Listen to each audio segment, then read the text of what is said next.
Hello' friends, ৰং চেনেলত সম্প্ৰচাৰিত বকুল ধাৰাবাহিকখনৰ আজিখন ৰাতি চাবলৈ বহুত বেছি ইণ্টাৰেষ্টিং হ'ব। যদিহে আপোনালোকে ধাৰাবাহিকখন চাই ভাল পায় তেন্তে ভিডিঅ'টো এটা লাইক কৰি আমাৰ চেনেলটো ছাবস্ক্ৰাইব কৰি ল'ব এনেকুৱা ধৰণৰ আপডেটসমূহ পাই থাকিবলৈ।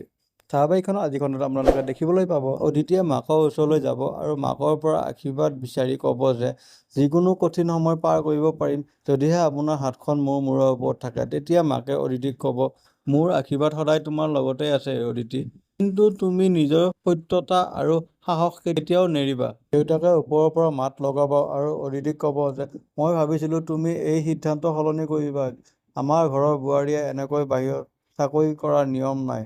আৰু তেতিয়া অদিতিয়ে দেউতাকক ক'ব, মই নিয়ম ভাঙিবলৈ চেষ্টা কৰা নাই, কিন্তু নিজৰ যোগ্যতাৰে স্বাৱলম্বী হোৱাটো কোনো অপৰাধ নহয় দেউতা। তেতিয়া অদিতিৰ কথা শুনি দেউতাকৰ খং উঠিব আৰু ক'ব, যদি তুমি এইখন ঘৰৰ কথা নামানা তেন্তে ইয়াৰ পৰিণামো ভুগিব লাগিব। এতিয়া বাৰু দেউতাকে অদিতিৰ ওপৰত কিবা ষড়যন্ত্ৰ ৰচিব নেকি, জানিবলৈ পাব ধাৰাবাহিকখনৰ আজি এই খণ্ডত। ইফালে আকৌ দেখিবলৈ পাব মন্দিৰা আৰু চন্দনে আদিৰ দেউতাকৰ ৰুমলৈ যাব আৰু ব্যৱসায় আৰু আশ্ৰমৰ যিবোৰ গোপনীয় নথিপত্ৰ বাকচত ভৰোৱা আছিল সেই সকলোবোৰ ওলাই আনি অদিতিৰ ৰুমত অদিতিৰ ফাইলত সোমাই থব।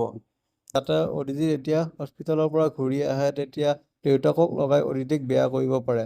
এতিয়া বাৰু অদিতি মন্দিৰাৰ খুৰীয়েক আৰু চন্দনৰ এই ষড়যন্ত্ৰৰ বলি হ'ব নেকি, জানিবলৈ পাব ধাৰাবাহিকখনৰ আজি এই খণ্ডটিত। ধাৰাবাহিকখনৰ আনটো খণ্ডত আপোনালোকে দেখিবলৈ পাব অদিতিৰ দেউতাকে অদিতিৰ পেহীয়েকলৈ ফোন কৰিব আৰু ক'ব যে আশ্ৰমখন 2 এদিনৰ ভিতৰতে খালী কৰিব লাগে। আৰু তেতিয়া অদিতিৰ পেহীয়েকে অদিতিলৈ ফোন কৰিব আৰু ক'ব যে দেউতাকে 2 এদিনৰ ভিতৰতে আশ্ৰমখন খালী কৰিবলৈ দিছে। এতিয়া বাৰু অদিতিয়ে কি কৰিব, অদিতি আৰু আদি লগ হৈ আশ্ৰমখন ৰখাব পাৰিবনে, জানিবলৈ পাব ধাৰাবাহিকখনৰ আজি এই খণ্ডটিত। যদিহে আপোনালোকে ধাৰাবাহিকখন চাই ভাল পায় তেন্তে ভিডিঅ'টো এটা লাইক কৰি আমাৰ চেনেলটো ছাবস্ক্ৰাইব কৰি ল'ব। ধন্যবাদ।